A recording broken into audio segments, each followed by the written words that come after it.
Funding for Lawmakers comes from the University of West Georgia in Carrollton, ensuring a better life for Georgians in the 21st century. More than 100 programs of study prepare students for successful careers in the critical professions of education and nursing, as well as business and the liberal arts. The Georgia Chamber of Commerce, the voice of Georgia's business community, over 4,000 members strong, working with lawmakers for over 90 years to make sure that our state remains a place where companies thrive. And by supporters of Georgia Public Broadcasting. Thank you.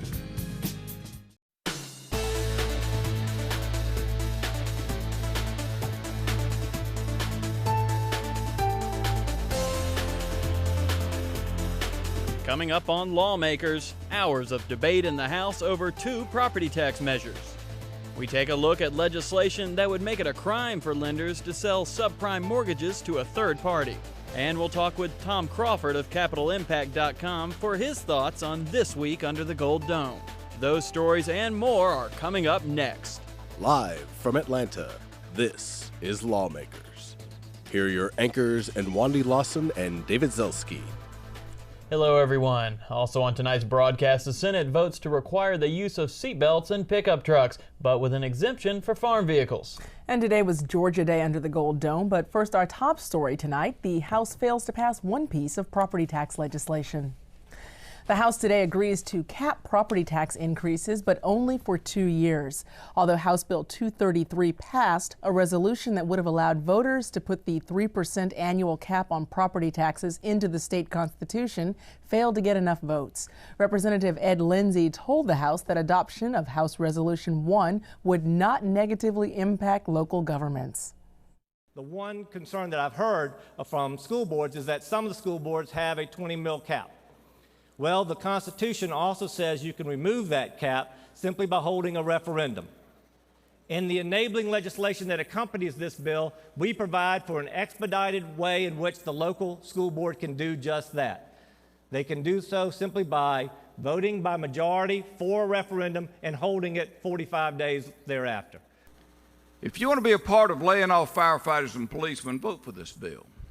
If you want to be a part of having us not the leader in economic, vote for this bill. If you want to put further restrictions on what we can do to move our state forward in education, then vote for this bill. But that's going to be the impact. It's been the impact and experience from other states, and it'll be, why wouldn't it be the same impact here? It would be. Let's don't move too quickly to give something to disguise what we're really trying to hide. Is we ought to fund that homeowners tax relief grant. H.R. 1 would provide a November 2010 referendum for voters to decide whether to prevent tax assessments from increasing by more than 3% a year or the rate of inflation. After nearly 2 hours of debate, H.R. 1 was defeated 105 to 67. Now, that proposed constitutional amendment required a 2/3 majority to pass. Representative Lindsey served notice that on Tuesday he's going to ask the House to reconsider failing to pass that measure. The House went on to pass HB 233, a temporary property tax cap. That vote was 110 to 63. Lawmakers will bring you extended coverage of that debate later in our broadcast. Well, shortly after the House adjourned today, House Democrats spoke out against the passage of HB 233, saying that that measure is unconstitutional.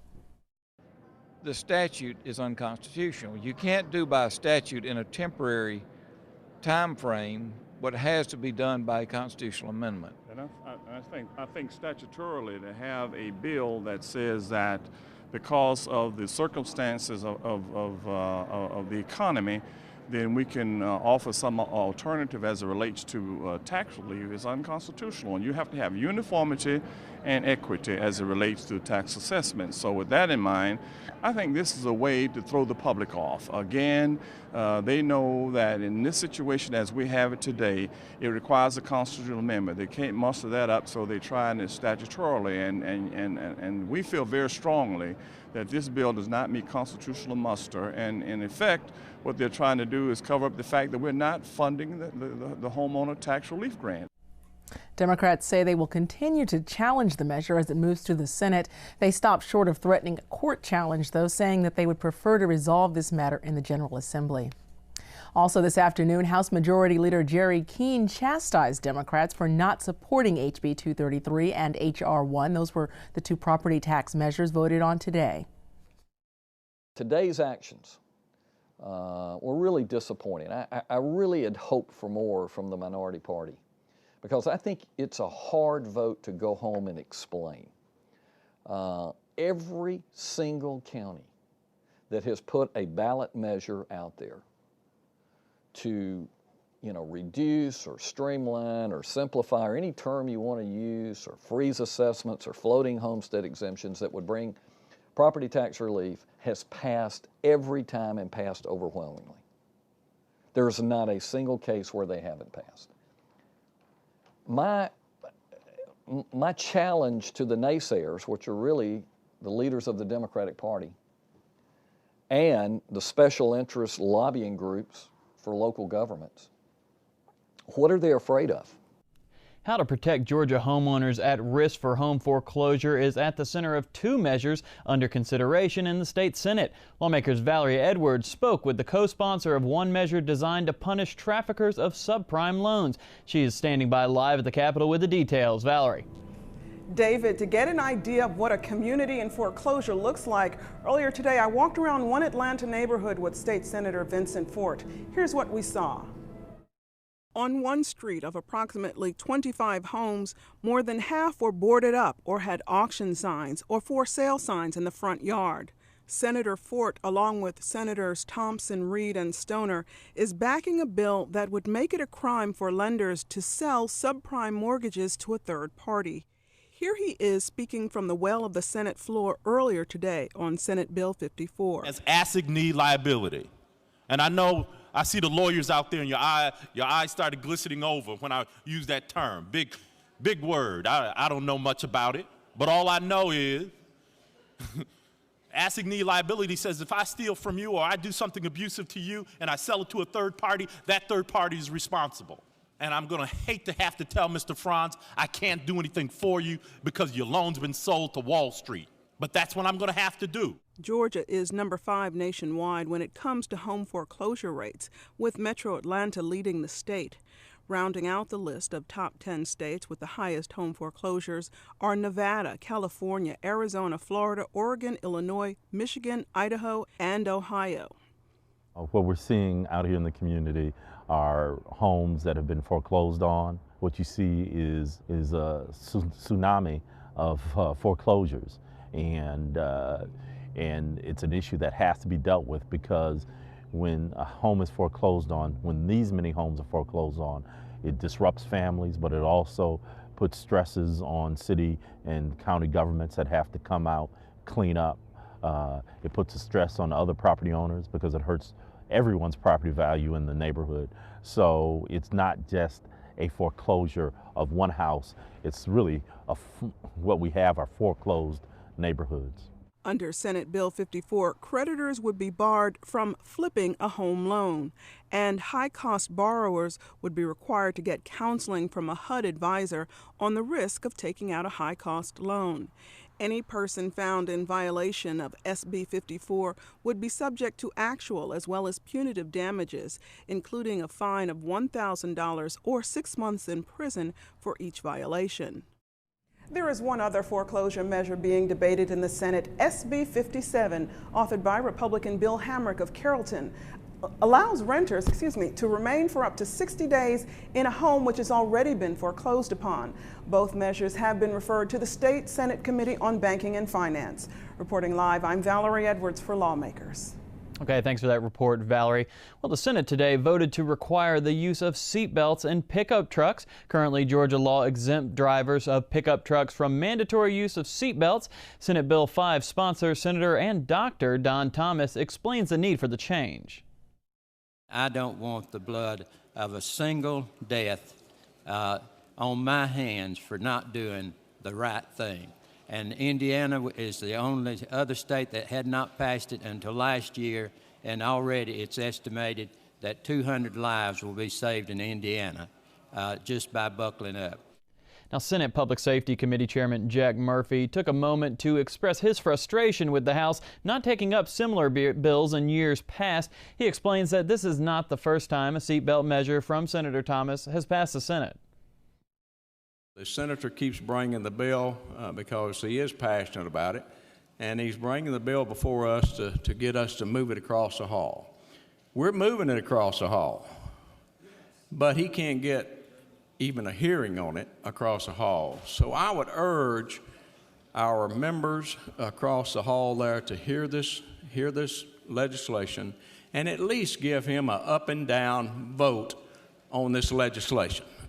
Now, the legislation does provide an exemption from seatbelt use for drivers of pickup trucks over the age of 18 working in an agricultural pursuit. In other words, farm vehicles. Senate Bill 5 passed by a vote of 49-4 and now heads to the House. Well, despite the highest unemployment rate in 26 years, Georgia's Department of Labor Commissioner Michael Thurmond remained upbeat at a conference today at the Capitol. Our market is being flooded now with individuals with college degrees who are well-skilled, well-trained, and multi-talented. We have a reservoir of these individuals. What we have to do as a state is to create more flexibility in offering them opportunities to get back to work or to access new training. I'm concerned that tens of thousands of Georgians are facing really destitution. As you know, we have a 26-week state unemployment benefit eligibility. We are now in our second federal extended benefit eligibility, which will provide up to 20 weeks. But only 40% of unemployed Georgians actually draw unemployment benefits. 60% of the 393,000 persons who are officially unemployed are not receiving benefits. They have already utilized their savings, their 401k benefits, and they are really at risk of finding themselves in a desperate economic situation. Now, the commissioner said the state's unemployment trust fund has $753 million in it. That's enough to last at least through the year. And the state would continue to pay out unemployment claims, even if it eventually had to borrow from the federal government. Senate Majority Leader Chip Rogers presented legislation today which would change the system of how Georgia's revenue surplus is allocated. Senate Resolution 1, if passed, would create a yes or no vote on the election ballot on whether to support this measure. Senator Rogers explains how it works. This effectively will help correct what I think is a major flaw in our budgeting process, and that is that, simply put, we don't put enough money aside to deal with the problems like we're having to deal with today. If SR1 had been in place 10 years ago, 15 years ago, 20 years ago, we would have a reserve fund of about $1.9 billion to deal with this shortfall right now.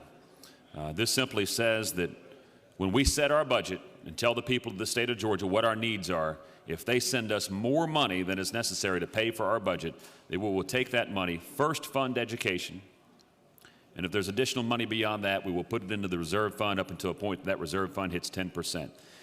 If it goes beyond 10%, which, by the way, we've never been to 10%, but I would certainly love for us to get to that point. If it goes beyond 10%, it would be used to pay off state debt or go back in some form of tax relief. There is an escape clause, and it protects the minority, and that is that if we believe there's an issue that needs funding in the supplemental budget, that by a 2/3 supermajority, we can fund that. SR1, the Taxpayer Protection Amendment, passed 43-9 and now goes over to the House. Reaction to the Senate passage yesterday of the Georgia Nuclear Financing Act continued this morning. Senate Bill 31 would allow utility companies to charge customers to cover the cost of building nuclear power plants before the plants are built. Senate Democratic Leader Robert Brown and Senator Balfour, the bill's sponsor, shared opposite opinions on the bill. Senator Brown begins. Some very noble and well-intentioned people passed a really big, bad bill out of this Senate. That bill basically does two things. It raises your light bill too much, too soon. We should not raise the rates on people at a time that we are in a greater recession since the Great Depression. Tell me I'm wrong. I just want the people of Georgia to speak to me. I don't care what these lobbyists say out here. Poor folks or senior citizens, an exemption codified in the law. That's a good thing. What else do we do in this bill? If on this nuclear power plant, every single year they're going to true up the difference, and if there's any money made on that over the interest they thought they were going to make, it goes back to the people. This is a good bill for consumers. This is a good bill for companies, small businesses, large businesses, and it's good for the state of Georgia. You overwhelmingly supported it, and I appreciate that. Again, Senate Bill 31, the Georgia Nuclear Financing Act, passed the Senate yesterday. It was assigned to the House Energy, Utilities, and Communications Committee this morning. As we reported earlier, the House defeated H.R. 1, a constitutional amendment capping property tax assessment. The next move was passage of H.B. 233. Like H.R. 1, it caps property taxes at 3%, but only between 2009 and 2011. What you were doing is unsettling existing tax exemptions because you're creating different classes across those multiple jurisdictions that I mentioned. Were this to apply simply to Fulton County, I think you'd have a better legal argument. After debate about whether the measure is constitutional, differences of opinion centered on how legislators think their local governments will respond to the change. Now, the communications I got from constituents about their property reassessments last year in 2008 told a different story. 10, 15, 20, even 25% assessment increases in the year of the greatest housing meltdown in recent history. What we're faced with today is we have two choices. On the one hand, we can look at this and say if we're going to allow local governments to fund themselves with ad valorem taxes on the property, then we should let them do it and let them have the local control to value those properties as what is called, and it is ironic, fair market value. That is the system that we have. HB 233 passed 110 to 63. Representative David Lucas served notice that he will ask the House to reconsider its action on Tuesday. It's the end of the fourth legislative week under the Gold Dome, the perfect time to check in with Tom Crawford, the national editor of CapitolImpact.com. I had a chance to sit down earlier today with Tom and began by asking him about a bill which passed the Senate yesterday you saw earlier in our program dealing with Georgia Power's nuclear reactor project. Georgia Power wants to build a couple of new nuclear units over at Plant Vogtle near Augusta. Their share of it, I think, David, is $6.4 billion, billion with a B. And what the bill that was being debated yesterday will allow Georgia Power to do is start charging its ratepayers, primarily homeowners and small businesses, 6 years early for this particular project. These nuclear units are not supposed to be in operation until 2017. But starting in 2011, 6 years ahead of that, a little monthly surcharge will start showing up on your bill and presumably my bill that we'll have to pay, regardless of whether we're here 6 years later to benefit from those nuclear power plants or not.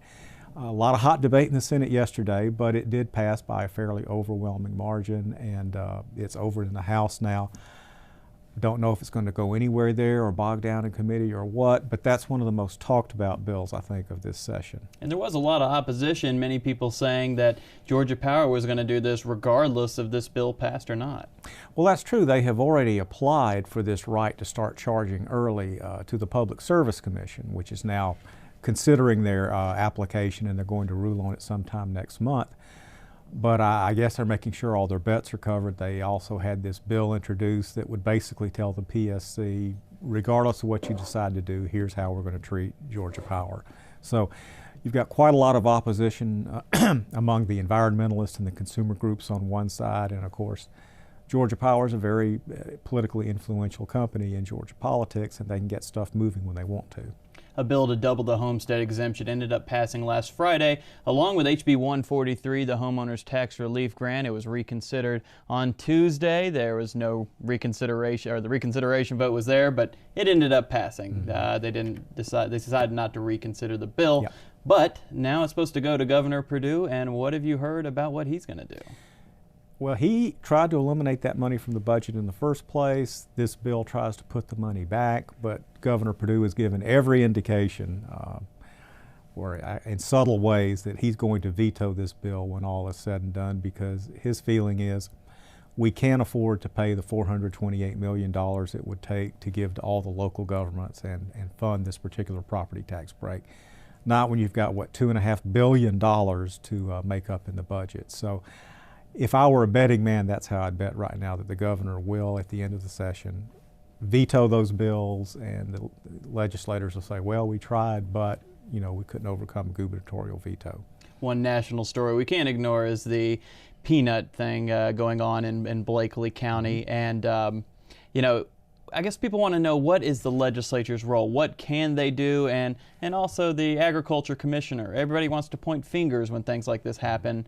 Should fingers be pointed at him? Well, this is a very unfortunate incident, of course, that people have died from tainted peanuts or peanut products.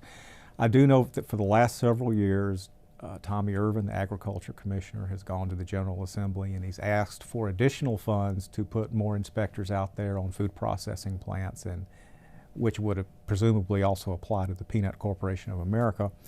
The answer from the legislature is always, sorry, we don't have the money in the budget this year. You're just going to have to make do with less, like everybody else does. That's okay as far as it goes, but when you run into a situation like this where it affects people who suffer because you're not doing the kind of job inspecting that you should be, or that you should have the resources to do, then it can backfire on you. Well, Tom, I appreciate your time today. Tom Crawford, National Editor of CapitalImpact.com. Thanks again. Thanks for having me here. Now we invite you to check out GPB's online resources at gpb.org/lawmakers. Find the latest from GPB Radio News team and watch Lawmakers online. All that and more at gpb.org/lawmakers. We invite you to visit that site and vote in our legislative issue poll. And now we have the results of our online poll for you. When asked, do you support increasing the state homestead exemption from $2,000 up to $4,000 as proposed in Senate Bill 83, 77% said yes, while 23% of respondents said no. Be sure and visit gpb.org/lawmakers to vote in the next legislative issue poll. And Senator Seth Harp's controversial resolution to merge 4 colleges into 2, including 2 historically black colleges, will be tabled. Lawmakers' Emily Banks has more on Senate Resolution 84.